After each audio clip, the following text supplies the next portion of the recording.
but apparently we have a listener who wants to know.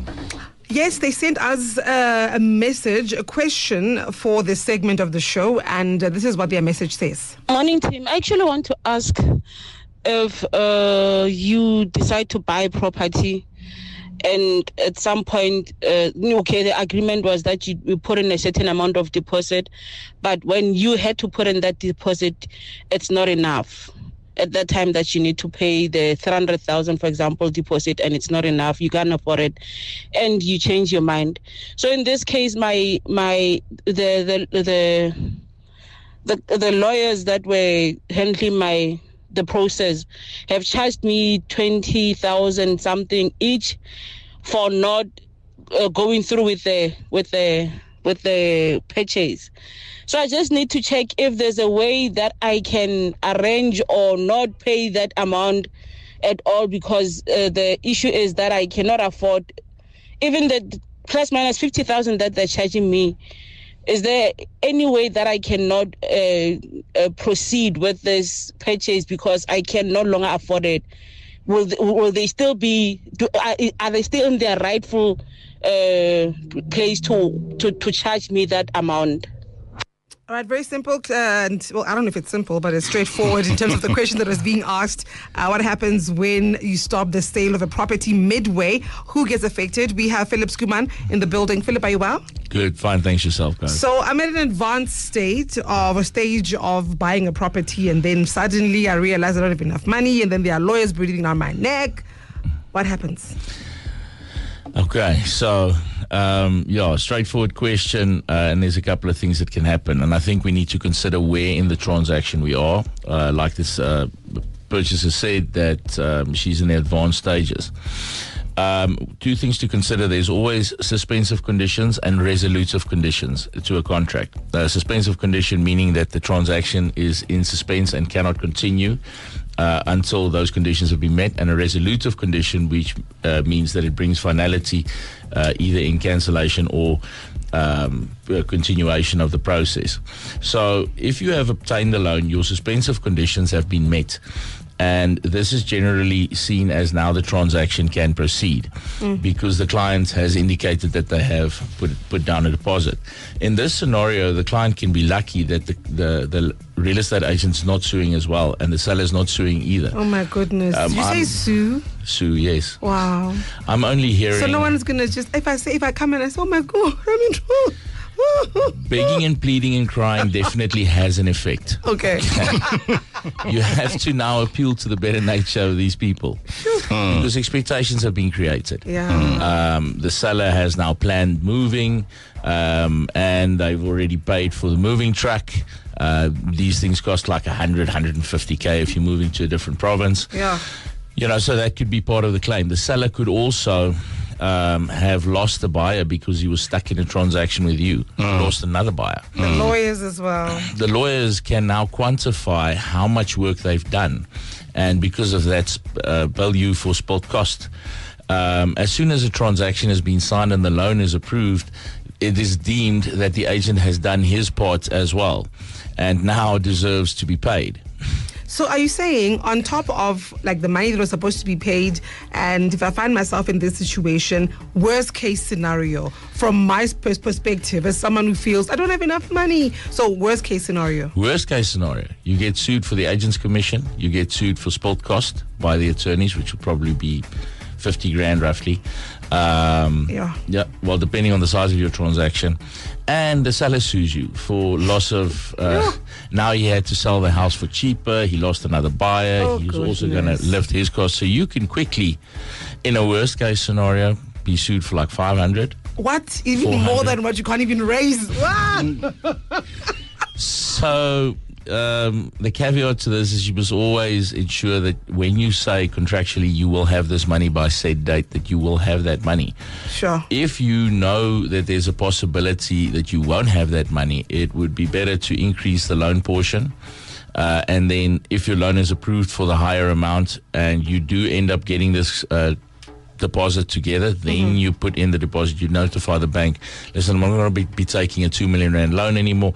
I'm going to decrease it by 300 because I now have the deposit, so now it's going to be 1.7 the loan. So from where she's sitting, because she's telling us that the lawyers have already started telling her that they need money. Does she have any options? Can she get other lawyers to go after the lawyers?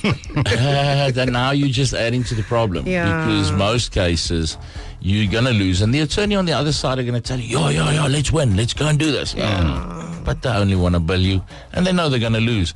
This is why they say attorneys go to hell. Must she just take it on the chin and just, try to just navigate forward? And so I would, if in this scenario, I would try to appeal to the better nature of these people. I would try and arrange a round table to negotiate a settlement. Okay. In some cases, you can walk away with a bit less. And if you admit guilt. Otherwise, if you go the legal route, you're going to pay an attorney to hear the same thing. And now you've got to pay your attorney too. And now you've got to pay my attorney. So, that's not the route to take. What I would do in her scenario, because she still wants the house, I would try and see if I cannot increase my loan amount. Okay.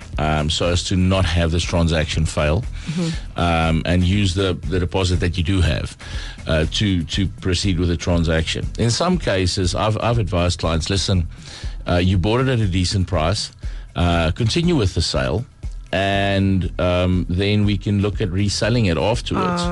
Okay. But now that expectations are being created, you're going to let down a lot of people, and those people are going to come for you because the real estate agent lost out because they committed to one buyer, and it's not like a car. There's just another one to buy, or you can sell this one to someone else.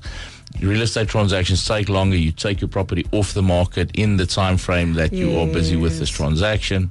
So, and the attorneys also don't want to work for free. So everyone gets there, and we only get paid once registration takes place. I can imagine once you yank that deal off the table, it's like. And then the worst thing you can do is to come in with an attitude.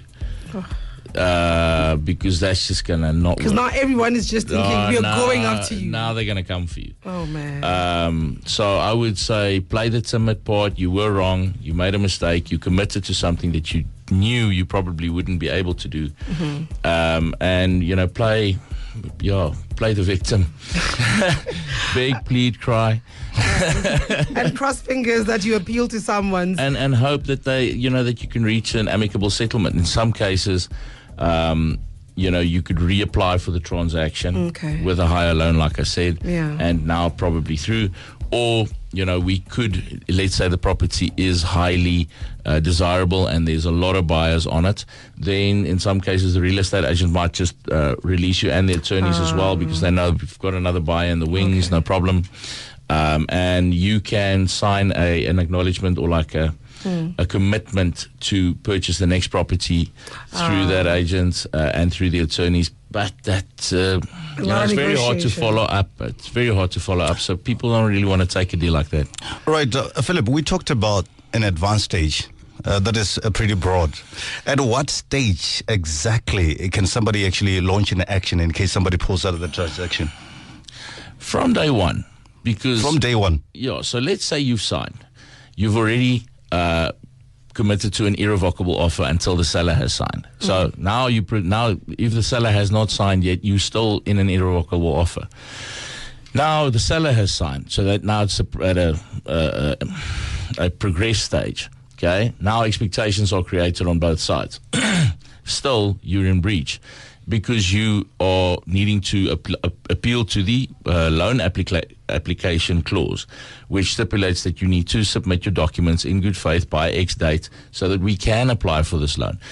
Private bankers are a big problem these days because the private banker tells you, please submit your deal through me, but you don't know that private banker is not getting managed on how he progresses or processes your transaction. He's going to drop it there at Sarah, who's spent 2 days in Home Loans Department, because he's not going to receive commission on it. So the private banker usually tells you, come and apply through me only. And now you lose out, number one, on all the banks that you could have applied to, which is, it's a fallacy, guys. If your private banker says, come and apply through me, have them call me. Let me tell them what a bad idea that is.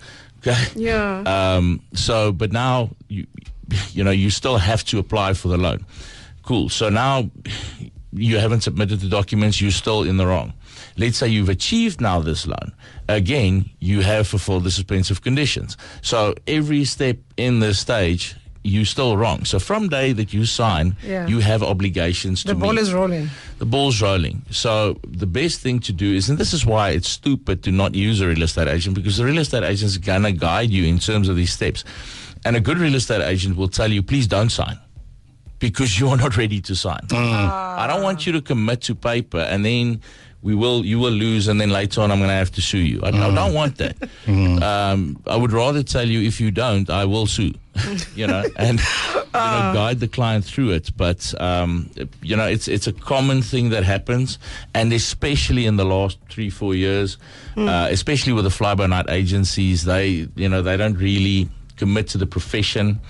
Therefore, it's like, the client pulled out. It's not supposed to be like that. And now it's created an expectation with clients that you can just cancel. Sure. It's not something that you can do just. You have committed to the transaction. You need to fulfill your end of it, which is, number one, applying for a loan. If the loan has been applied for and you've achieved it, if you haven't achieved the loan, that's something different. That's something different. Your suspensive conditions have not been met, but this is usually in a transaction the only way to not be held liable is if your loan is not approved. Right. And I'm not saying go and tank the loan application process, because that you can also be sued for. Because a lot of clients now I've had a client like that. They signed and then they realized, we're not going to continue here. So then they started, boycotting the process. Being slow in document releases, that sort of thing, trying to play the market or play the agent, play the attorney. We usually pick these things up because there are norms. Tell that something is not right here. Well, we hope that you as a listener have been able to pick up some of the pointers that were raised today. And thank you so much, Philip. But that was a broker and owner of REMAX, Philip Skuma, joining us. That was a Capricorn FM podcast. For more podcasts, visit capricornfm.co.za.